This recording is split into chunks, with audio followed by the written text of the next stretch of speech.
আসসালামু আলাইকুম। Cyber police গঠন করবে সরকার। জাতীয় সংসদে প্রশ্নোত্তর পর্বে তিনি এই কথা বলছেন। তো সাইবার পুলিশের কি কারণে গঠন করবে তিনি বলছেন। বলছেন যে সরকার এবং রাষ্ট্রের বিরুদ্ধে দেশে এবং বিদেশ থেকে আ বিভিন্ন চক্র বা বিভিন্ন গোষ্ঠী অপপ্রচার চালাচ্ছে।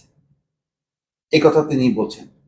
আবার এই ঘটনাও তো ঘটলো কিছুদিন আগে দেখলাম পত্রিকায়।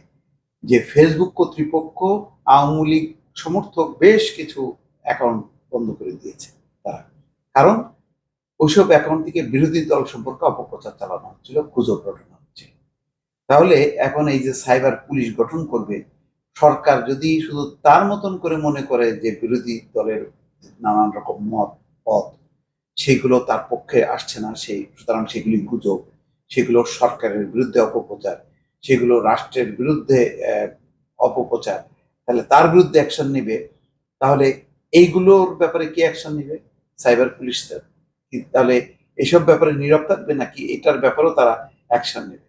এগুলি অনেক বিতর্কিত বিষয় হয়ে দাঁড়াবে এবং এটা রাজনীতিতে আমার ধারণা যে সাইবার পুলিশ যদি গঠন করা হয় এবং তারা যদি সেই অনুযায়ী কোথায়, কোথায় সরকারের সমালোচনা হচ্ছে, সেগুলোকে যদি অপপ্রচার হিসাবে চিহ্নিত করা হয়। সবচেয়ে বড় কথা হলো কোনটা সমালোচনা আর কোনটা অপপ্রচার।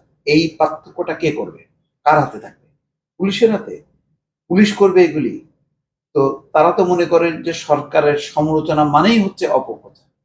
তো সেইটা তো আরেকটা বিশৃঙ্খলা তৈরি হবে। আমি জানি না টোটাল আ মানে কর্মপদ্ধতি কি হবে? কিভাবে এটা চিহ্নিত হবে?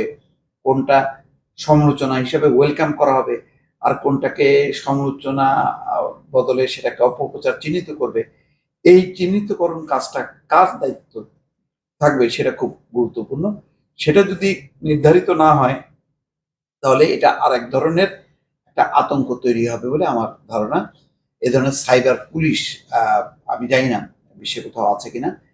বিভিন্ন ইউনিট কাজ করে সেগুলি তারা যাচাই-বাছাই করে। সেগুলি কিন্তু আলাদা ধরনের পুলিশ গঠন করা। এটা আমার ধারণা যে আরেকটা রাজনীতিতে বিতর্ক তৈরি হবে। প্রধানমন্ত্রী ইঙ্গিত দিচ্ছেন।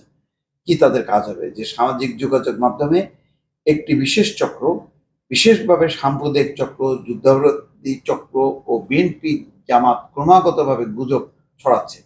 তার মানে বিএনপির কোনো নেতারা কি তাহলে কোনো সমালোচনা করতে পারবে না? জামাত করতে পারবে না? এদের একটি বড় অংশ উন্নত বিশ্বের বিভিন্ন দেশে অবস্থান করছে।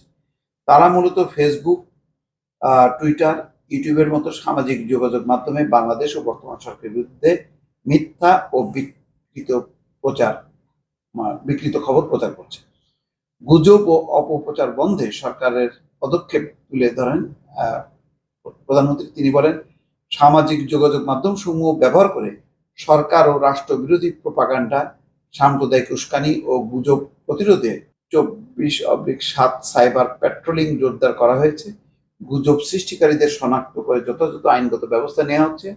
বিভিন্ন সামাজিক যোগাযোগ মাধ্যমে সচেতনতামূলক প্রচারণা অব্যাহত রাখা হয়েছে। গুজব সম্পর্কে তথ্য সংগ্রহ করে প্রয়োজনীয় ব্যবস্থা নেওয়ার জন্য সংশ্লিষ্ট কর্তৃপক্ষকে অবহিত করা হচ্ছে। তিনি বলেন, জাতীয় জরুরি সেবা 999 এবং সাইবার সাপোর্ট হেল্পলাইনের মাধ্যমে গুজব সংক্রান্ত প্রাপ্ত তথ্য অনুযায়ী আইনি ব্যবস্থা গ্রহণ করা হচ্ছে। সুনির্দিষ্ট অভিযোগ ও তথ্য প্রমাণ সাপেক্ষে ইন্টারপোলের সহযোগিতায় বিদেশে অবস্থানরত গুজব সৃষ্টিকারী ব্যক্তিদের শনাক্ত করে আইনের আওতায় আনা হচ্ছে। যাই হোক, এখন এটা প্রশ্নোত্তর পর্বে তিনি এইটা বলছেন। তো এইটা তো খুবই একটা রাজনৈতিকভাবে স্পর্শকাতর বিষয়। যে সরকার যেটাকে সরকার নিজেই যেগুলিকে প্রমোট করছে, যেমন আওয়ামী লীগের অনেকগুলো অ্যাকাউন্ট তারা ফেসবুক করছে, সেটার ব্যাপারে তাহলে বক্তব্য কি থাকবে? গুজব কি শুধু ছড়াচ্ছে যে সরকারের বাইরে তারা, নাকি সরকারের পক্ষ থেকে অনেকেই গুজব ছড়াচ্ছে, বিরোধী পক্ষকে হেয় প্রতিপন্ন করা হচ্ছে, নানা রকম মিথ্যা তথ্য দেওয়া হচ্ছে, এটা শনাক্ত করবে কে? এটাও কি সাইবার পুলিশ করতে পারবে?